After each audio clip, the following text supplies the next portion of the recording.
I might have it set up. I've got him on work.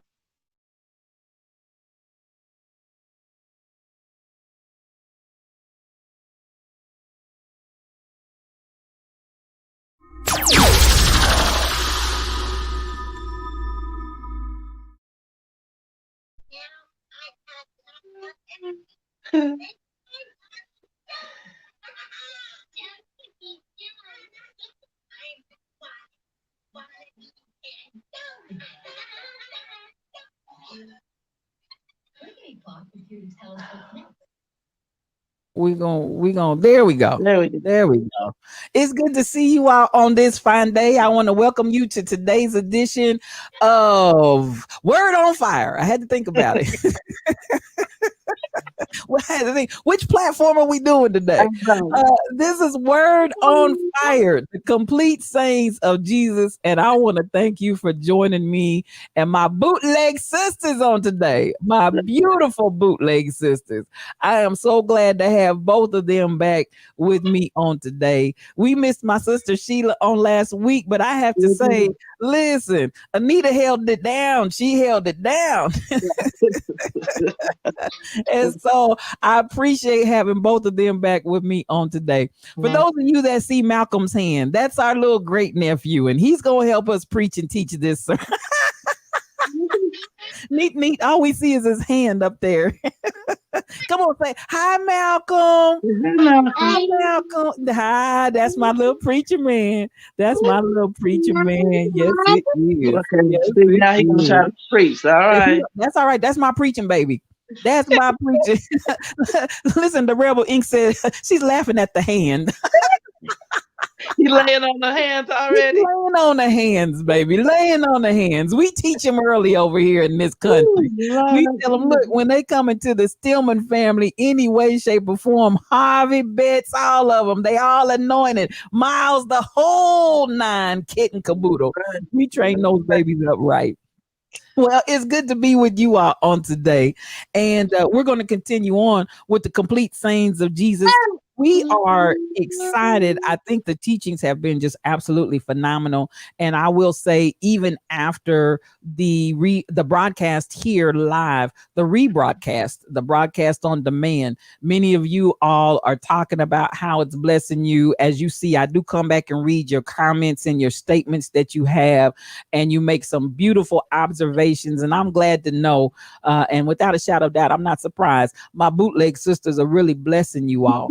And so, keep coming in, keep tuning in, keep coming after the fact. For those that are at work and you can't join right at the noonday hour, let this continue to bless you because we're loving listen, they're feeding me, and I'm not joking. They're feeding me. We're on the complete sayings of Jesus. And today we are on chapter 21. We're going to deal some more with the sermon in the plain concluded. Then we've got some more parables where Jesus says, why call ye me Lord, Lord, and the rock as a foundation. We're in the year AD 28 in this passage, and Jesus is 31, and we're still near Capernaum where his headquarters are located. We're coming out of Luke, the 6th chapter, verses 39 to 49. And I'm going to begin reading, and we're going to read the text in its entirety, and then we'll come back and have discussion thereafter. I may try to get in a call in for those of you that would like to call in. We do have a number. If you got a question you want to ask me, or the bootleg sisters, you see that scrolling across the bottom, 816-688-8485, 688-8485 with the area code of 816. If you have a question and you want to ask the bootleg sisters, you're welcome to do that too. And the word of the Lord says, and he spake a parable unto them. Can the blind lead the blind? Shall they not both fall into the ditch? The disciple is not above his master, but everyone that is perfect shall be as his master. And why beholdest thou the mote that's in thy brother's eye, but perceivest not the beam that's in thine own eye? Either how canst thou say to thy brother, brother, let me pull out the mote that is in thine eye, when thou hast thyself beholdest not the beam that is in thine own eye? Thou hypocrite, cast out first the beam out of thine own eye, and then shalt thou see clearly to pull out the mote that's in thy brother's eye. For a good tree bringeth not forth corrupt fruit, neither doth a corrupt tree bring forth good fruit. For every tree is known by his own fruit. For of thorns men do not gather figs, nor of bramble bush gather they grapes. A good man out of the good treasure of his heart bringeth forth that which is good, and an evil man out of the evil treasure of his heart bringeth forth that which is evil. For of the abundance of the heart his mouth speaketh. And why call ye me Lord, Lord, and do not the things which I say? Whosoever cometh to me and heareth my sayings and doeth them, I will shew you to whom he is like. He is like a man which built a house and digged deep and laid the foundation on a rock. And when the flood rose, the stream beat vehemently upon that house and could not shake it, for it was founded upon a rock. But he that heareth and doeth not is like a man without a foundation, built a house upon the earth, against which the stream did beat vehemently, and immediately it fell, and the ruin of that house was great. And the people of the Lord said, Amen. Amen. Now, one of the first things, and he's still in the plane preaching to the people. We picked up on this on last week, where he went out in the plane and set himself and began to preach. We have the continuation of that this week, where we start on verse 39 in the book of Luke, the 6th chapter. Now, he always talks to them in parables. Why do you think Jesus found it beneficial to really try to teach his concepts by parables versus just coming right out and giving them rules, regulations, or whatever the case may be? Do you think that this manner of teaching in parables was profitable for the outcome that he wanted? And why? Why parables?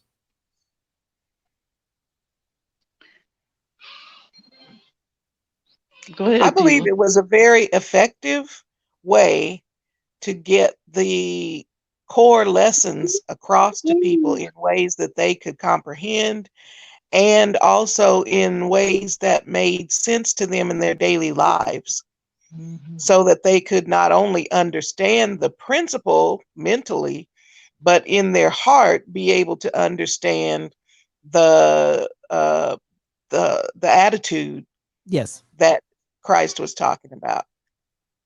Very good. I agree. Mm-hmm. We agree. Now, as we, I just realized that my Twitch. Let me get my Twitch going. I think about that, and I really, right off the bat, and this, anybody that knows me knows that one of my favorites, one of my all-time favorites, if the blind lead the blind, everybody's going to the ditch.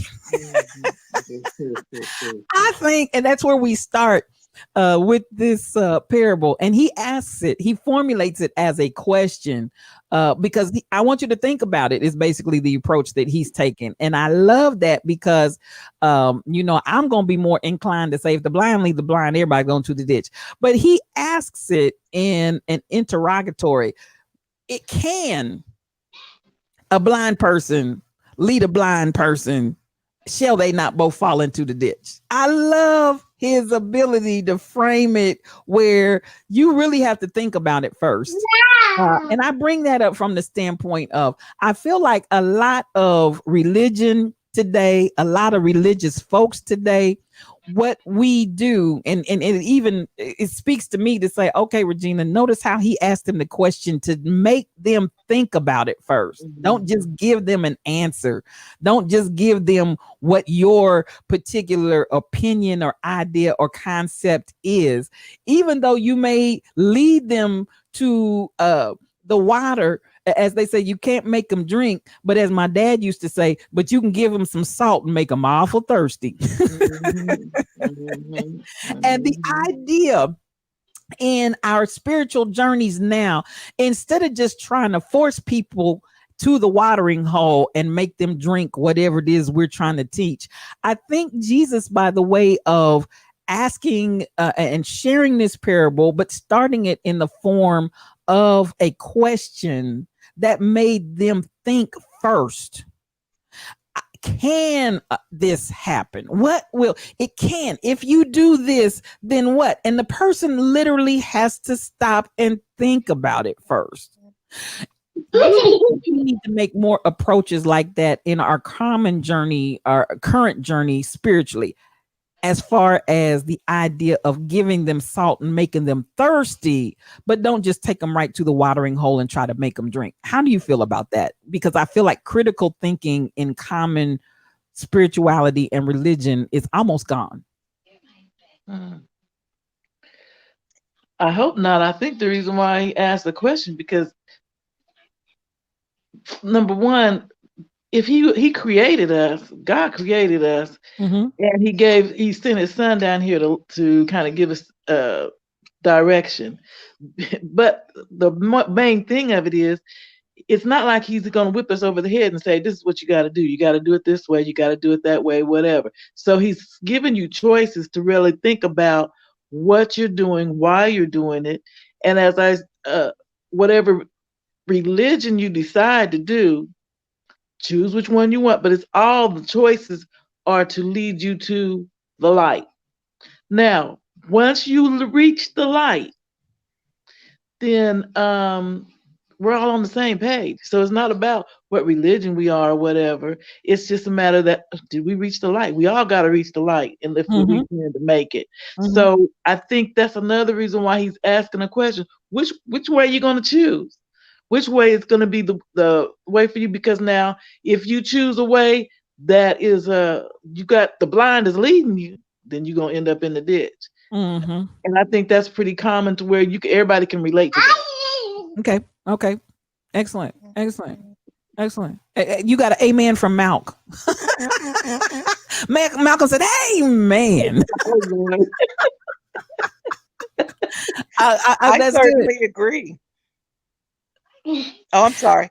I was going to say, I certainly agree. And I think that unfortunately, for whatever reason, well, personally, I think the reason is control. But religions have overly decided to push dogma and catechism. I'm going to give you the question. I'm going to give you the answer. There's only one right answer. And that's all, and I'm not against teaching. However, just like, the whole principle in the Bible, first natural, then spiritual. If you can understand it in the natural realm, then understand that that's the way, for the most part, it's going to work in the spiritual realm.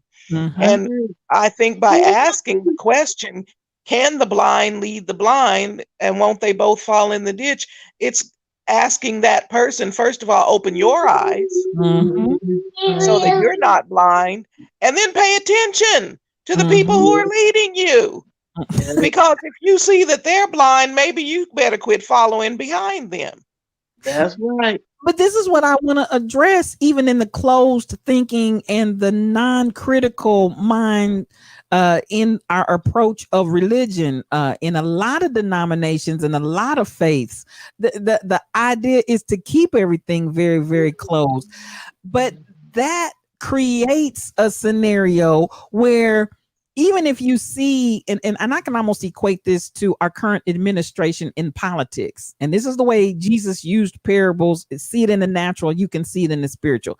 This man in his leadership can be as off as two left shoes, but those that are unable to critically think and make assessments and somewhat brainwashed by the dogma, it doesn't matter what that leadership and how far off that leadership is getting ready to walk them off the cliff. They are right yet behind him going off the cliff, and see the people on the front line fall off the cliff. And then the next rank and file falls out. And it's just like, what are y'all doing?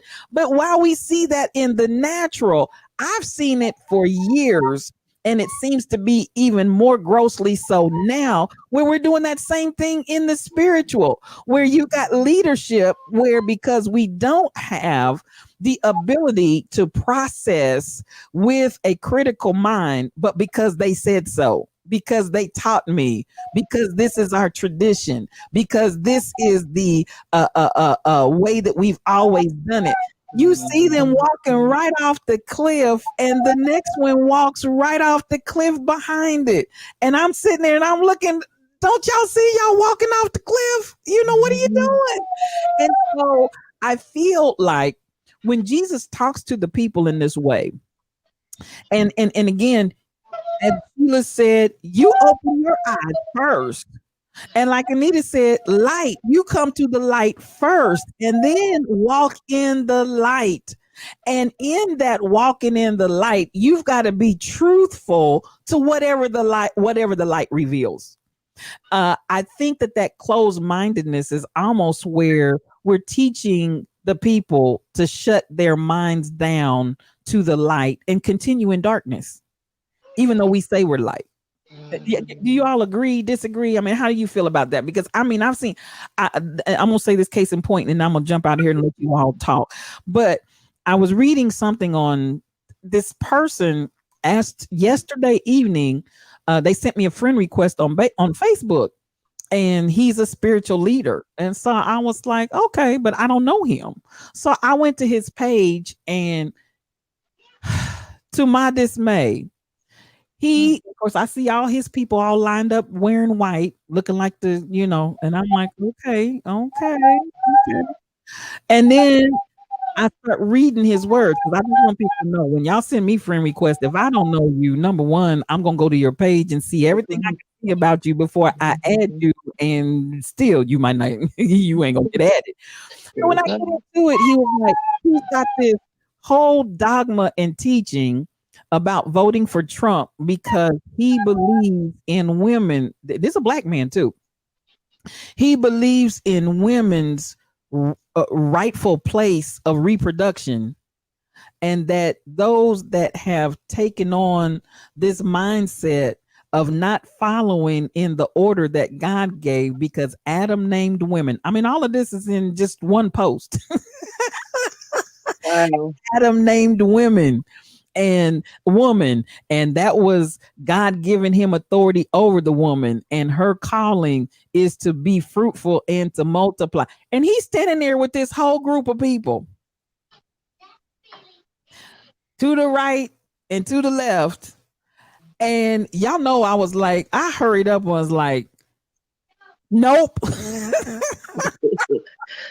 I know you're right. I mean, this man vomited some of the most archaic anti-womanist rhetoric that I've ever seen. And of course, I'm looking at them all standing here looking like Who Shot John, looking homely and everything else. And I thought, what in the dickens? Do you think I want to follow you, or I want you on my page? Absolutely not. And I don't know you. And but believe it or not, I one of the things I do, I look at all of the people that we have in common. If I was to like them, and I look at all the people that he had in common, and and I just looked and I said, man, if the blind is leading the blind, all of y'all going to the ditch. And I'm like, you mean to tell me that's happening in 2020? How does that kind of mess still happen in 2020? And they see they're leading, the leader is blind, and the people are just following them right onto the ditch. So that was just unbelievable to me on yesterday evening. And I don't even know why he put my name in there and asked to be my friend, because I was like, you got the wrong one, unless you think you're going to convert me, but I shall not be converted. Not on that. No. How do you feel about that whole crazy leadership thing where the people just finally just wildly and blindly follow behind that? Because it's still happening today. I think that a part of the problem in the natural realm, in the secular realm, and also in the religious realm is, frankly, lack of education. You've got people in the natural realm who are going out and doing things that are completely against their best interest because they don't know any better and no one has taught them. And quite frankly, in our generation and generations before us, even if people weren't quote unquote church people, there was a certain amount of moral teaching that people had from home. And that is no longer the case. So now when people go to a church or become part of a religious group, they're willing to basically accept whatever they say because they don't have any foundation to decide what is right and what is wrong. And they're not encouraged to go and look at and read something that is wholesome so that they can tell the difference between right and wrong. It's a personality cult. Wow. Well, I tell you what, number one, he didn't look like nothing I wanted to follow anyway. Because that whole back to the earth looking like something homely to be holy. Y'all miss me with that. But then to listen to his rhetoric, and I was like, why would any woman in her right mind follow under this leadership? Because this man was out of control. Neat, what were you getting ready to say, sis? No, really, I was agreeing with Sheila, but all I was thinking is that, even when we were growing up, a lot of times there was an assumption that a good woman would marry and have babies. Mm-hmm. But we all know that does not make you a woman. Right. And then you have those that be sitting up there so sad because they got 8, 9, 10 children sitting on the pew with them. And the husband, if he's a preacher, deacon, whatever, he's off doing his duties. And like he don't even have his family. That was a lot of what I saw growing up. And like, why would I want that? I don't want that. So I think a lot of the teachings that people put out there and the model they put out there, because people don't really watch that model and they follow after that. And we know about, there was even a group here in Kansas City, all those, not some good, fervent, good young people willing to do whatever their leader told them, but they were taking them right to the pit. They was working all these jobs, giving all their money, and their children were being mistreated. Even some of them were being mistreated. So when you see that, now that's on the far side, if that's where you want to put it. But then a lot of times we have those, we say, well, that's Pastor so-and-so, he just can't act right. Now, to me, I'm like this, because when I was at work, and it would be, girl, they want to talk about, Pastor so he got another woman on the side now. He got this one, this one. I don't want to hear that, because number one, why are you there? Are you there just to gossip? So if it's going to be something, unless you can go to that pastor and get some kind of understanding, some kind of reasoning why he does what he does and why you still there, don't come to me with that. I really don't want to do that. Because then that spreads out to, see, all y'all church people are just so this, so that, and that's not true. But that's what they hear instead of hearing, my pastor's got it on. He got it going on. She got it going on. Now that's what I did. You got a woman. I got a, yes, she's my one pastor. Matter of fact, she's my sister and she's my baby sister too. Uplift. If that's who you're gonna follow, it should be somebody you should be proud. You can stick your chest out, and I ain't got to do that very far, but I can still stick my chest out and say, this is who I have for my leader, and this is who I'm following, and be sincere and fervent about it, because that's who I believe. Now, if you don't want to believe that for whatever reason, that's fine, but I think that, like Sheila said, a lot of them is because of lack of knowledge. So we still have, even in 2020, a lot of people who cannot read and write. That's true. We still have that issue, not only with our children, but with some of the elders who have hidden it for a long time. They've rehearsed it, they've memorized, still can't read, but that's what they do. So now people. Lack of knowledge is why the people perish. Now we know that. I know I didn't quote that, but that's what they definitely saying. So instead of following a personality, because that's another thing that people like to follow, a personality, or because this is a big church, I want to be a part of a big church. Now I have to admit, there was a time I was a member of a bigger church, and when I first started going, I was like, ooh, I don't have to be the preacher's kid. I don't have to I don't have to direct the choir. I don't have to teach YPWW. I don't have to do nothing. I can come and sit on the bench. But let me tell you, when you're a true follower, when you got that light and you see there's a need, you can't just sit on that bench. Anyway, that's just where I got off. But that's what I'm saying. that a lot of people do get off because of lack of knowledge and because they don't know any better. Now, once you're shown better, when you seek the light, a lot of times it will draw you out from that, even if that's where you started. Good observation. May Good I add observation. just one quick Yes, thing? please. I think that what we see from Jesus's example is that he is saying to each of us, you have a responsibility to think for yourself. Now, that doesn't mean that you are rebellious or anything like that, but you have to think for yourself, and you need to compare what the word and the attitude of the Bible says versus what maybe your favorite preacher or teacher says. They could be wrong, right? And you see that spirit that's in them, even if they are technically right, if that spirit is to tear people down rather than to build people up, you got to understand within yourself that that's wrong. Yes. Yes. That excellent observation. And that kind of takes me to the last portion of what he says he asked that question, and then he comes back and says, because the disciple, and it shut right on me right there. The disciple is not above his master, but everyone that is perfect shall be as his master. Now, I want to take a little different slant on that, because you brought it up to everybody has to be able to think for themselves and not just put it on personality cult and all that kind of stuff. And so we would take, and I've heard this thing preached, the disciple is not above his master, as if he's laying out some kind of hierarchy.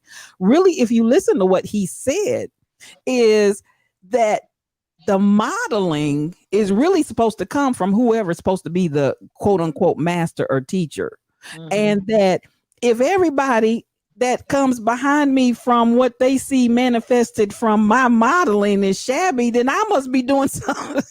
I must be manifesting shabby, because at the end of the day, they can't do any better than what their master or teacher is showing them how to live.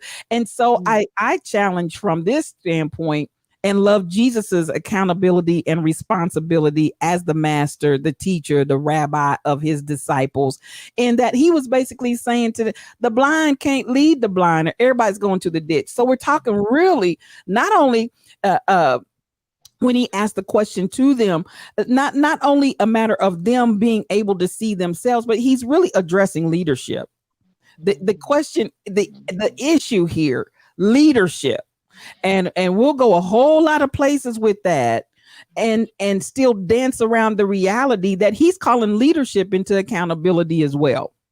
And so understand that those that follow their master, those that follow the teacher, those that are following the example, they're not going to be any better than what you teach them, both by precept and by example.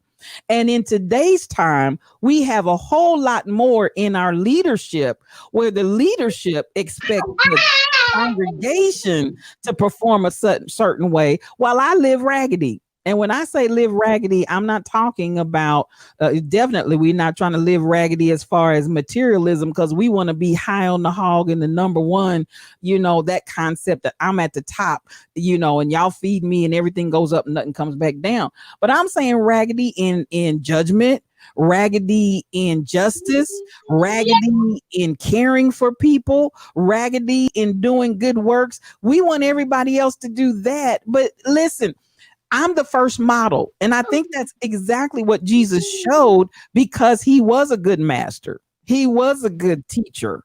And so it is that responsibility that I feel like now everybody, and I lose people here when I say a lot of times, everybody's a minister, everybody is called, everybody is anointed. This time and season of somebody being way up here and everybody else is down here and we're looking up to them but the reality is we all are on a level plane. But if I'm going to step out and be called of God as a leader of people and a leader of men and women, then I've got to understand that if I'm leading the people to the ditch, if they all wind up in the ditches, because that's where I led them. I mean, you understand? If everybody under my tutelage is wallowing in the ditch, that's where I led them. Do y'all agree or disagree with that? Because I feel like we've got a leadership where we've put do as I say, not as I do type leadership, which we've seen for decades now. And we've seen just horrendous, crazy stuff come out of that. I feel like Jesus is really challenging leadership. You got to be accountable, man and woman, for how you're leading. And that accountability falls squarely on you. The disciple is not going to be better or above his master, but everyone that is perfect shall be as his master. So if perfection is coming, it's because the teacher is showing and manifesting and teaching perfection. That's my take on it. And I'll let you all say anything if anything jumps out at you there. I have nothing to add. I totally agree. I agree as well. And so that kind of flies in the face of 2020 theology, 2020 churches, in my estimation, because I've seen such insanity. I've gone from place to place, and the insanity starts with the leadership. I promise you, 9 times out of 10, if the folks are looking crazy and acting crazy, that's because their leader is acting crazy, and they're just mimicking and imitating. So he says, look, so why do you look at the mote that's in your brother's eye? And why do you look at this in your sister's eye? And now this is not the first time that he has brought this concept in a teaching to the disciples. And so I feel like we need to really address when Jesus says it more than once, and when he's stressing it, I think he keeps bringing us back to, and then he says it in another way when he comes back and says, judge not that you be not judged. We've got to deal with the reality that he is vehemently opposed to the idea of us sitting up talking about other people's woes and ills when we've got woes and ills that we're not addressing and not trying to fix. So where do you think and how do you feel about Jesus coming back to this same concept once more and again about the mote and the beam and the hypocrite, the hypocrisy that is seen in the body? He says, love one another as I love you. Treat people like you want to be treated. If I love you, I'm going to say, because I love you, even if we may not see eye to eye on whatever, but I'm not going to go run and tell everybody, child, I just don't see it like Regina see it. I can't see it like Sheila see it. I'm not going to run around and tell everybody that stuff, because number one, that's not the way I would want to be treated. But because I love you, some kind of way we're going to come back to an understanding. Mm-hmm. And one of my friends, one of her best friends, because she was good, but we came to a point that we just couldn't agree on. So we just said, you know what?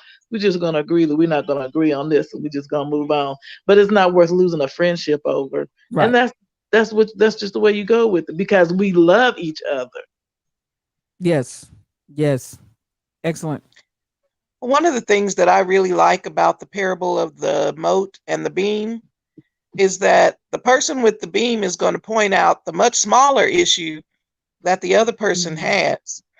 And what Jesus speaks to along with that, not only the hypocrisy, but you really are not in a position to help. Right. You can't see well enough to get the mote out of their eye because you got this big old beam in your eye. And you gonna poke their eye out and injure them, trying to fix them, and you got this big old beam in your eye. Just hanging out. Just hanging out. Just hanging out. I like that. Oh, that was great. And there you hear it from my bootleg sisters.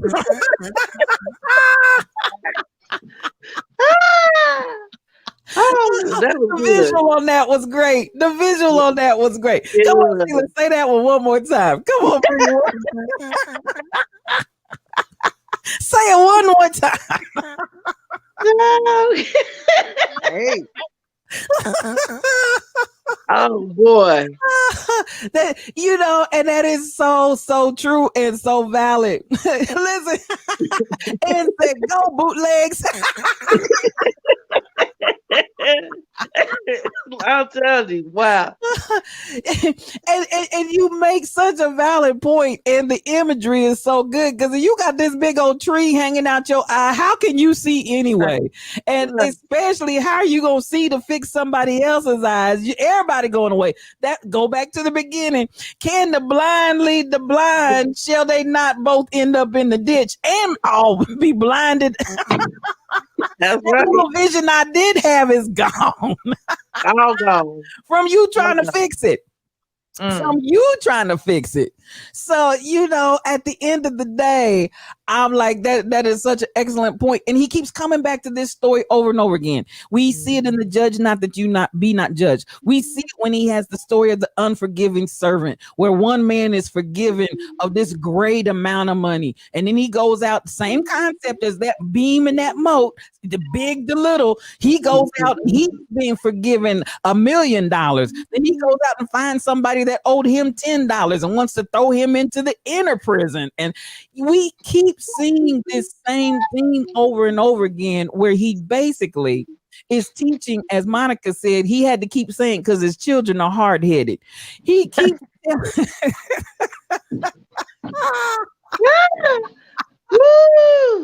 he has to Monica. Yeah, that's what I said. Now who's bootleg preaching? I got bootlegs everywhere.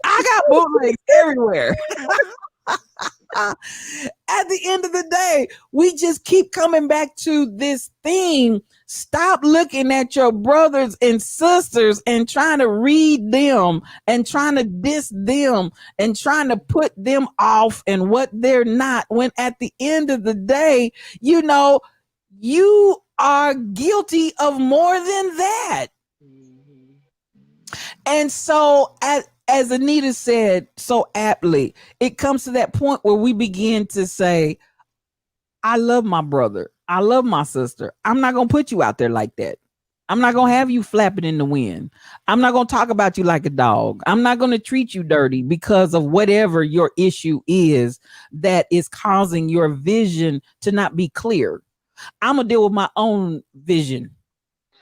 I'm going to deal with my own ability to see clearly.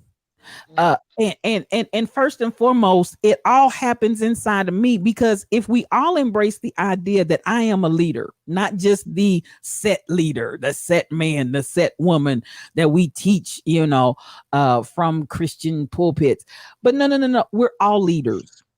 Yes, you is the concept of our platform where we talk one-on-one, because we're trying to, again, embrace this idea to stop looking to everybody else and to begin to embrace, yes, you, what do you bring to the table and how does it impact you? So if I understand that I'm a leader, and if I'm blind and I lead the blind, we all go into the ditch, then it's incumbent upon me to, number one, use my critical thinking skills. Don't just sit up and be deaf, dumb, blind, and stupid. Use my critical thinking skills. Stop allowing people to lead you by the nose around whatever they want you to think, however they want you to process, however they want you to identify. Because we talked about that a little bit this morning on Yes, You O Cubed. The reality that the first 12, 13 years of our lives, when we go to school, it's really indoctrination more than education. I'm going to say that again. That first 12 or 13 years that we go to school, it's more indoctrination than it is education. And if we're truthful about it, church and religion goes even to the second power, to the third power, where they spend their energy, time, and effort in indoctrination, not education. I'm not trying to educate you how to have a relationship with God. I'm not trying to educate you how to find the God in you and be the fullness of what God, when he thought of you, when he created you, even before, and from the foundation of the world, when he thought of you, he had something in mind when he thought of you.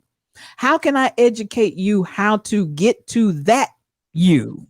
that God created and live that life, not some life foreign to that as as somebody else, as an imposter. But I contend that when we talk about the blind leading the blind and everybody going to the ditch, because we spend so much time in our religion trying to indoctrinate instead of educate, that indoctrination purpose is to recreate clones. But God never meant for us to be clones and Dolly.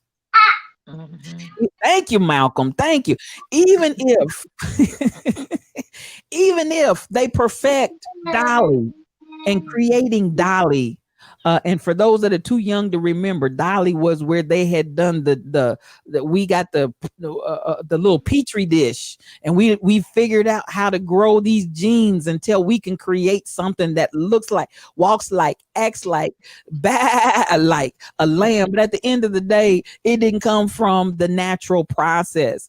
And so I think that we've got to look at where we are in not falling prey to creating clones. And when we create those clones, how do we do it? We start looking at the moat. We start looking at the beam. We start identifying all of these problems that you have and all the problems that our denomination, our faith, our group has against you. And we're telling you to comply. And what did we start? When Jesus tells them, if the blind lead the blind, everybody's going to a ditch. So I'm gonna go to this last portion and we're gonna be ready to get up out of here. For a good tree bringeth not corrupt fruit. So then we have this, by their fruit ye should know them, and people really go a lot of places with that. When he says, and I'm gonna read this and I'm gonna let you all give me your expression on, for a good tree bringeth not forth corrupt fruit, neither doth a corrupt tree bring forth good fruit. Every tree is known by his fruit. For of thorns men do not gather figs, nor of bramble bush will they gather grapes. Just doesn't happen like that. So this whole fruit concept, share with me your perspective and how you think about that. I think that Jesus is repeating the same concept that he's already given. Just like you said earlier, Regina, if you turn around and look at all of your followers and they're all wallowing in the ditch, then that tells you what kind of leadership you've provided to them. Likewise, if you go to the tree and all of the fruit is corrupt, that tells you what kind of tree you're dealing with. As in, 45 and everybody on his cabinet has been tried for crimes. Okay, I just had to throw that in. but it speaks to, if everybody, 90% of this man's cabinet has been convicted of crimes. So it speaks to the leadership. And I'm saying first natural, then the spiritual. But I didn't mean to cut you off, Sheila, but I just couldn't resist when you said that. No. That's all I had to say about that. Okay. They was all on the orange tree.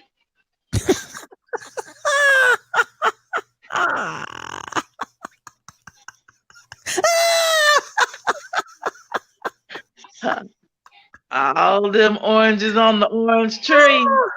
That's the only fruit they can produce? That's all they could produce, and it was mighty juicy. Yep. And then once again, you heard from my bootleg sisters. And this is where we have to be truthful too. And I want us to come so clean here. And I'm going to take it back to religion and church, because at the end of the day, we can see fruit in leadership that we know is jacked up, and we still won't call a spade a spade. You know, and then we want to go to the judge not. So I want y'all to clear me up on that. I want to have clarity. What's the difference between the judge not and this is an orange tree? What's the difference between judge not and these are grapes? What's the difference between judge not and these are thistles and pricklies? I mean, clarify that point where there might be confusion, because on one hand you're saying judge not, on another hand you're saying I see oranges. Is that judging? When they show you what they are, no. Because now you can say you my teacher, but that's my child's teacher. But you can't tell me that they're a good teacher or not if you never go to a parent-teacher conference. and you never even look at their homework, what work they bring home, their assignments. You have a duty to do your own evaluation, and that's not judgment when they show you what they are. Now, I can't sit up and say, oh, they've got the worst teacher in the system. When you ain't never went and talked to the teacher, like I said, you've never even did any follow up with how what that teacher is doing in the classroom and how your child is doing in the classroom. Because that's part of the problem now. All these parents is finding out why their children getting these grades because they having to put up with them at home and seeing that they not following. And then now the teachers are having to go out and tell the parents, stop doing the kids' homework. Oh,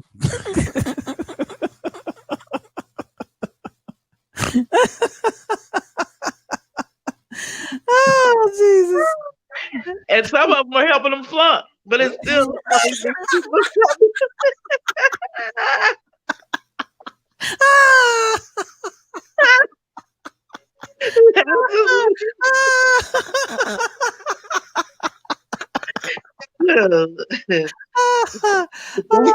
judging. That's why there is an evaluation system. At least on your job, you're gonna get an evaluation.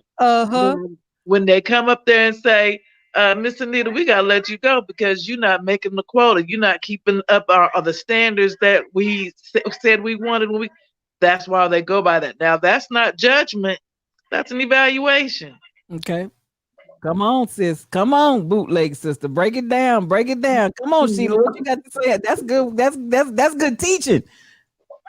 Well, I cannot look at a person and say what's in their heart, what's really going on in their mind, and etc. However, you all know when we were growing up, especially during the teenage years, there were certain congregations in which the brethren had many children among the choir members and the other folks in the church, and it was not isolated. You knew where the hounds came from because they all were congregated in that same church.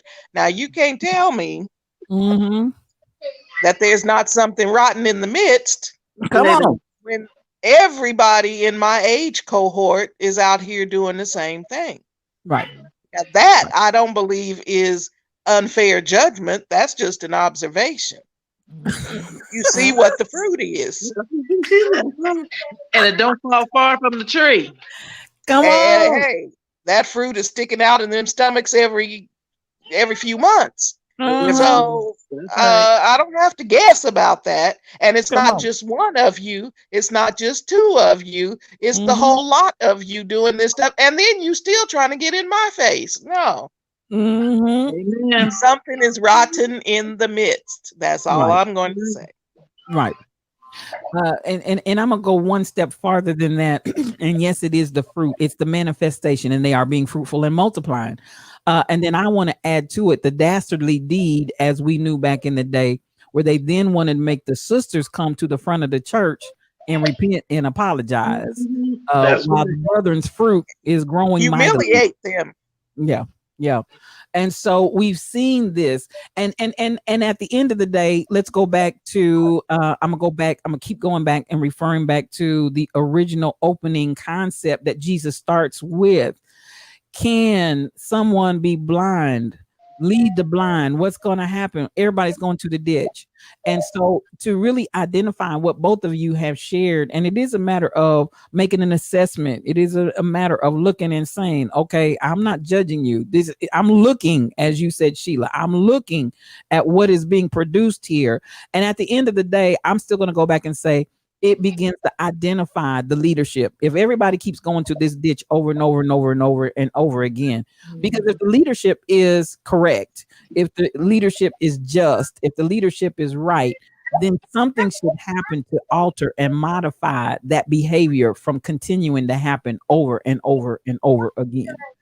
So again, even in the idea going back to then the humiliation and the debasing of the females, in front of all the congregation for the whole world to see. Well, that's only because your stomach can't be hidden, but that other piece of anatomy that's been very active is everywhere. We just can't see it.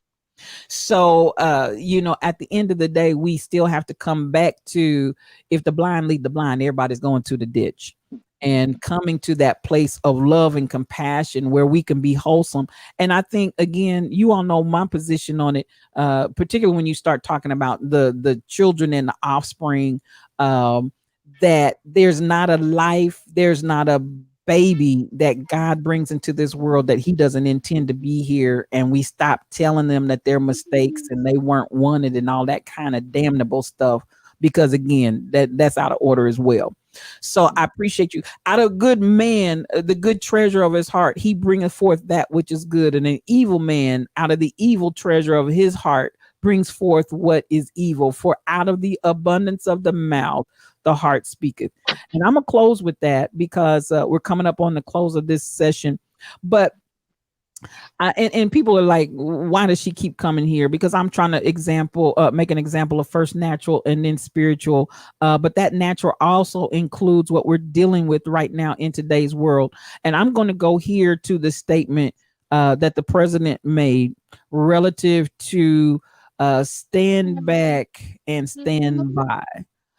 I really feel like that statement of hatred, that statement of racism, when he refused to denounce racism, was really a manifestation of out of the abundance of the heart, the mouth speaks. And I want us to pay attention to different things that people say. Discernment, a lot of times, is the ability to shut your mouth and really listen to what the person speaking is saying. Because I guarantee you, even if they try to camouflage something, out of the abundance of their heart, their mouth is still going to blurt something out. And so I think that's the problem that this administration has, because this man is constantly talking out the abundance of his heart, and his heart is not right. And so what we continue to hear come out of his mouth is not right. I think he's a perfect example of a modern day personality that we can use. And I'm not trying to be partisan here. I'm just talking about what we see come out of this man and say, when you talk about a parable, he is the perfect parable to use in out of the abundance of the heart, the mouth speaks. And I want people to become very, very clear in learning how to step back, listen to what people say. And I think this is a problem. A lot of times, people that won't shut up and listen to what the person is saying, let that other person talk. Because even out of, we saw he wouldn't let the conversation go yesterday. He just kept jumping in and interrupting and interrupting and interrupting. But by so doing, what he basically did was show his own self. Because out of the abundance of his own mouth, his heart spoke. And so I want you all to share. That's my example of it. But I think it proves itself over and over and over again. And I'm going to come back and say it again. Many times that's the core of discernment. If you would just step back and listen to what people are saying. And Anita said it earlier, and I believe it was taken from my girl, Maya Angelou, when she said, when people show you who they are, believe them.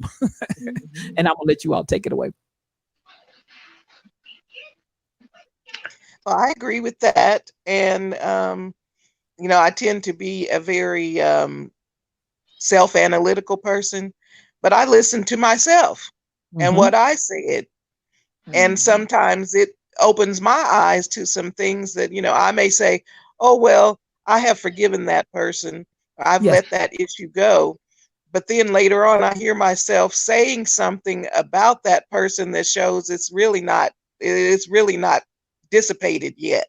And so I think that's also important, that we not only listen to others, but listen to ourselves, because your heart is going to speak out through your words. I agree with all of that. I was watching Jada and her family at the Red Table on yesterday, and to speak to what you're sharing, Sheila, the mother was saying, and yesterday they had the hatred and the healing that needs to happen between black women and white women. And so Jada's mother was talking. And so, Jada brought up a few things about things that she heard her mother say and kind of called her on the carpet about it when she was growing up, things that mothers tell their daughters. Mm-hmm. And how she had to kind of grow out of that because she grew up with this mentality of hatred towards other white women. And then they brought up the issue that it just so happened that Jada ended up with a white boyfriend. And the mama said, hey, he was a good boy, but I didn't even give him a chance because I had already said from Jump Street, don't bring no white boys up in this house. Didn't have anything to do with content of character, didn't have anything to do with that person as an individual. And so they started having real conversation about stuff that they were saying in the house. And I bring this up because I also think this is something that we need to deal with in this day and time, because hatred has to be healed. Racism has to be healed. And racism is a form of hatred at whatever varying levels you might be at. It may not be as extreme as somebody else. But Sheila, you bring up an excellent point. We have to look at the stuff that comes out of our own mouths and begin to identify, is this racism in me?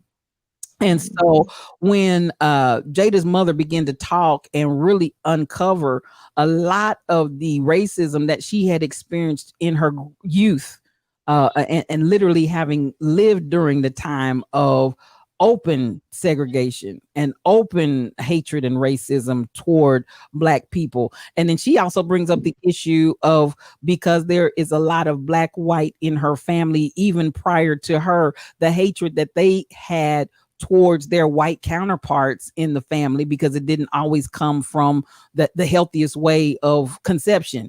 And so that hatred being so built up that then even for her, having a hatred towards the lightness of her own skin color. You understand what I'm saying? That thing starts getting really, really deep. And so I think that as we start really coming into the blind leading the blind and coming out of the ditch, and all of us starting to receive our sight, we've got to receive our sight all the way across the board. You can't just talk about it in this way and then leave that part of blindness alone. If we're going to lead the people out of the ditch, we've got to deal with all of the varying levels of hatred that we experience.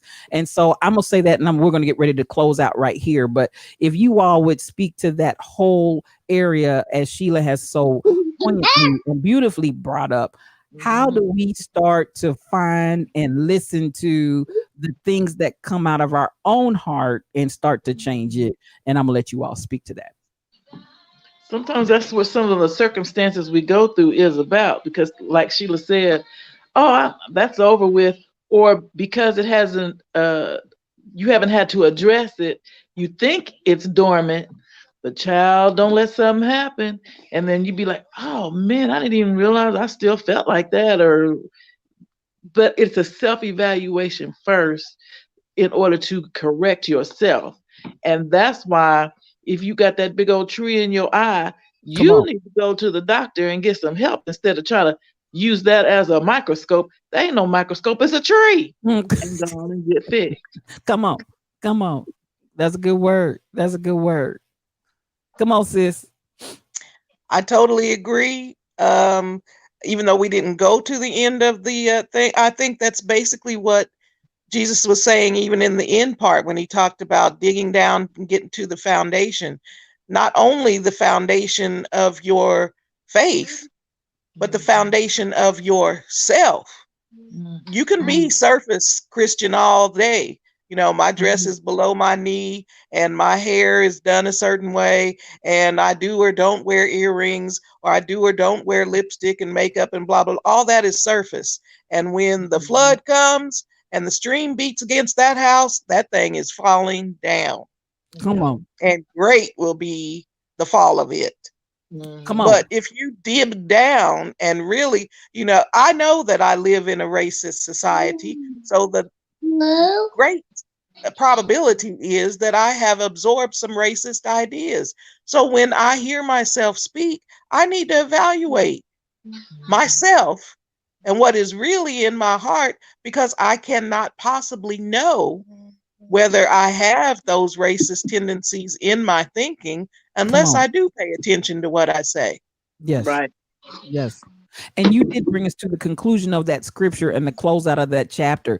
And it does say not only great, but immediate was the fall of it when they didn't get deep down to the rock. But if you build your house on that rock, just like the word teaches us on today, when all of the vehement winds and everything else comes and all the waters and the floods begin to roll, you will still be standing. So listen to my bootleg sisters when they're telling you, get all the way down to the rock, get all the way down, whatever it is in you, get all of it, take care of it, and then build from there, because that's the only way you're going to stand. And I promise you, if you do that, and if you just begin to look at yourself, clean, purge, take care of all of your business, the end thereof is a beautiful foundation, and the house that you build, the life that you live is going to be off the chains. I guarantee it. I guarantee it. Listen, thank you, Pastor Jill, for being a breath of fresh air this afternoon, and to the bootleg sisters for life. Thank you for coming. We love you with the love of the Lord, and this has been our edition of Word on Fire. Peace for your journey.